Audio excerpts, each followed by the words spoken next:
कुरुक्षेत्र लोकसभा से इनेलो उम्मीदवार अभय सिंह चौटाला सेक्टर 5 स्थित पूर्व विधायक शेर सिंह बड़सामी के आवास पर पहुंचे, जहां सिख समुदाय ने उनका जोरदार स्वागत किया और इनेलो पार्टी को अपना समर्थन दिया। इस दौरान कार्यक्रम में सैकड़ों की संख्या में उमड़े सिख समुदाय का अभय सिंह चौटाला ने आभार जताया और दावा किया कि वे खुद के लिए नहीं बल्कि समाज की भलाई और कुरुक्षेत्र के हक के लिए लड़ रहे हैं। उन्होंने मंच से चिरपरिचित अंदाज में विरोधियों पर एक के बाद एक कई सियासी हमले किए और तंज कसे। चौटाला ने बीजेपी पर धर्म और जाति की राजनीति करने के गंभीर आरोप लगाए। उपस्थित जनसमूह को संबोधित करते हुए इनेलो प्रत्याशी ने कहा कि भाई को भाई से लड़वाने का षड्यंत्र यहां कई बार रचा गया, पर वे सफल नहीं हुए। सिख और जाट समाज को बांटने की नाकाम कोशिशें भी कई बार हुई हैं। इस बार जट सिख और जाट समाज को बहकावे में नहीं आना है। उन्होंने कहा कि इनका भ्रम दूर करने के लिए आप सबको एकजुट होकर चुनाव लड़ना है।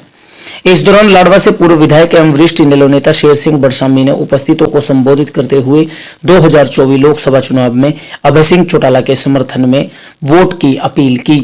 इस मौके पर एसजीपीसी के वरिष्ठ नेता हरभजन सिंह मसाना, तेजेंद्र पाल सिंह ढिल्लों समेत सिख समुदाय के जनप्रतिनिधियों ने अभय सिंह चौटाला का अभिनंदन किया। इस दौरान अभय सिंह चौटाला के समर्थन का ऐलान करते हुए हरभजन सिंह मसाना ने कहा कि लोकदल और अकाली दल में कोई फर्क नहीं है। हरियाणा का सिख आज इनेलो के पक्ष में है, जो अभय सिंह चौटाला की जीत का आधार बनेगा। इस मौके पर कुरुक्षेत्र से इनेलो के जिलाध्यक्ष बूटा सिंह लुखी ने सिख समुदाय का समर्थन के लिए आभार जताया। बैठक के बाद अभय सिंह चौटाला, शेर सिंह बड़सामी, बूटा सिंह लुखी, हरभजन सिंह मसाना, तेजेंद्र पाल सिंह ढिल्लों, इनेलो नेत्री तनुजा, सुरेश नैन, सुरजीत कौर समेत कई गणमान्य लोगों ने गुरुद्वारा छठी पातशाही में अरदास की और शीश नवाया। इस दौरान गुरुद्वारा साहिब की तरफ से अभय सिंह चौटाला, पूर्व विधायक चौधरी शेर सिंह बड़सामी का स्वागत किया गया और सुरोपा व कृपान भेंट कर उन्हें सम्मान दिया गया। लड़ाई लड़ी है, लोगों के कल्याण के लिए, लोगों के लिए संघर्ष किया है। विशेष तौर से ग्रामीण अंचल में बसने वाले 36 बरादरी के लोगों के लिए लड़ाई लड़ी और आपको अपनी औकात को देखते हुए दूसरे पे छींटाकशी करनी चाहिए।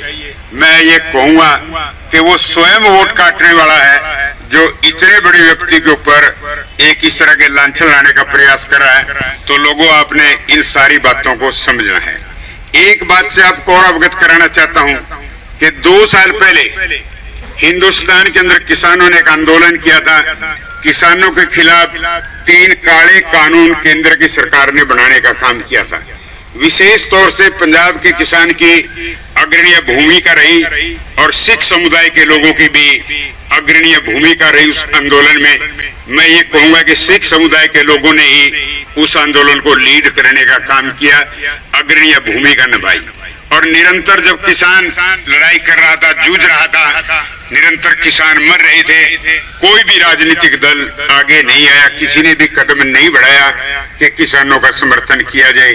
पहला व्यक्ति अभय सिंह चौटाला जी थे जो किसान आंदोलन के अंदर कूद पड़े, जिन्होंने स्वयं वहां बैठ करके आर्थिक तौर पे भी मदद की और लोगों को भी हरियाणा से भेजने का काम किया। अंत में यहाँ तक की स्थिति आ गई कि अभय सिंह चौटाला जी ने अपने पद को भी त्यागना पड़ा, विधायकी से इस्तीफा दिया। दोस्तों, मैं आपको बताना चाहता हूँ कि गांव के पंच को भी यदि आप कहेंगे कि भाई तू यदि पंची से इस्तीफा दे दे तो गांव का कल्याण हो जाएगा, लेकिन वो कल्याण की तरफ नहीं चलेगा, वो अपनी पंची को देखेगा, उस पंची से भी इस्तीफा नहीं देगा। हिंदुस्तान के अंदर एकमात्र अभय सिंह चौटाला ही ऐसे व्यक्ति हैं जिन्होंने अपना पद त्याग करके किसान आंदोलन के अंदर कूद पड़े। और दोस्तों, एक विचित्र बात और आपको बताना चाहता हूँ, जब इन्होंने इस्तीफा दे दिया और दोबारा चुनाव मैदान के अंदर गए तो जितने भी राजनीतिक दल थे उनका असली चेहरा लोगों के सामने आ गया।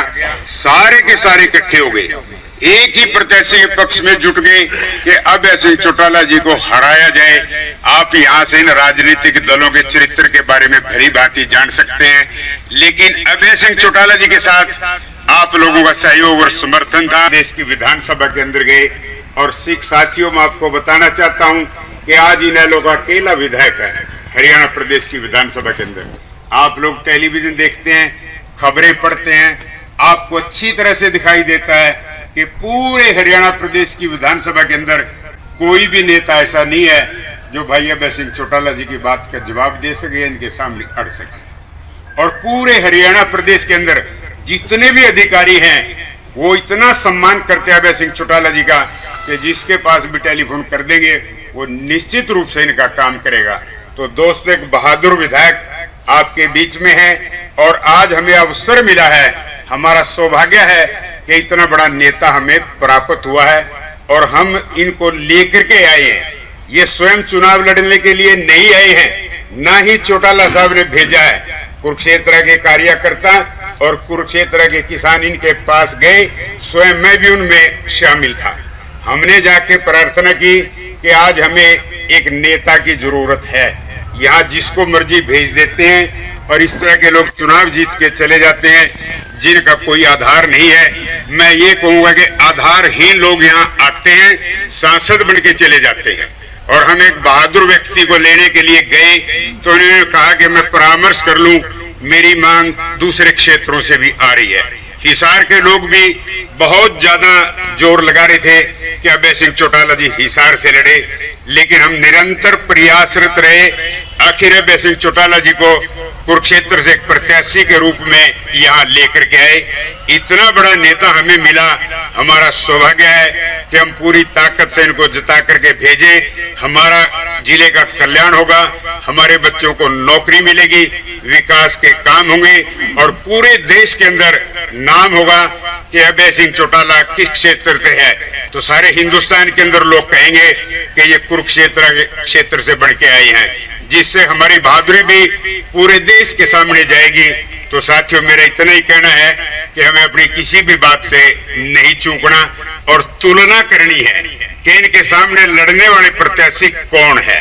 उन दो व्यापारियों के बीच में आज आपके बीच में एक किसान नेता है जिसने पूरी तरह से अपना परिचय इस देश के किसानों को दे दिया। आज पूरे देश के किसान जानते हैं कि अभय सिंह चौटाला ही देश के किसानों के लिए आगे आया था और हम सब ने मिलकर के इनका साथ देना है और देश भर के किसानों को ये संदेश देना है कि आपकी लड़ाई लड़ने के लिए हमने अभय सिंह चौटाला जी को हिंदुस्तान की पार्लियामेंट के अंदर भेज दिया है। जिस तरह से ये हरियाणा की विधानसभा में आवाज उठाते हैं, उसी तरह से हिंदुस्तान की संसद के अंदर भी पूरे हरियाणा प्रदेश की आवाज उठाने का काम करेंगे।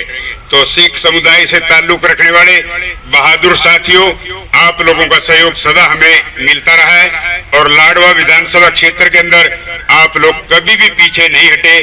आज भी पूरी ताकत के साथ सिख समुदाय के लोग भाई अभय सिंह चौटाला जी के लिए खड़े हुए हैं। मैं अभय सिंह चौटाला जी को सिख समुदाय की तरफ से आश्वासन दिलाना चाहता हूं कि सिख समुदाय एक एक वोट और अन्य वर्ग के लोगों से भी आपको दिलाएगा और आपको जिता करके दिल्ली भेजने का काम करेगा। दोस्तों, तो ये व्यक्त करता हूं और भाई अभय सिंह चौटाला जी से प्रार्थना करता हूं कि वो आए और दो शब्द आपके बीच में कहे। भाई अभय सिंह है कि नहीं है? जिन्हों के 60,000 वोट ने वो कहते हैं अभय सिंह वोट कट्टन वास्ते आ गया। अपने किन्ने वोट ने? 6 लाख। तुसी 5 लाख मान लो, कोई 5.5 कहता है, कोई 6 कहता है। 6 लाख तो भी ज्यादा ने। जे तुसी अपने नाल एक एक वोट होर जोड़ लोगे तो टोटल तो 20 लाख वोट है। फिर कोई हरा लेगा क्या अपन? 6 से 12 हो जाएंगे कि नहीं हो जाएंगे? वो 60,000 वाले कहने असी जित के जावांगे। जे वो जित के चलेगी तो फिर ते मन के चलो अपनी कौम ते कलंक हो जाएगा। एक तरह तो हो जाएगा कि नहीं हो जाएगा? बस तय चुनाव में अपना समझ के लड़ो, तकड़े होके लड़ो। मैं तो तुम यही निवेदन करना है। तुम 9 महीने से लड़ दिन भी ज़्यादा तो ज़्यादा आयो। मैं हम गुरुद्वारा साहब जाना है मत्था टेकने एक बारी, उतों फिर अगे पिंडा के प्रोग्राम उत्थे जा रहे हैं। लेट हो रहे हैं तो तुम मेरे नाल गुरुद्वारा साहब जरूर चलियो। सारे अपने भाईचारे को भी तोड़ने की बहुत बारी कोशिश की है। खास करके जो किसान अंदोलन सीगा उदों मैनू याद है, मैं दिल्ली पहुंच जाता सी।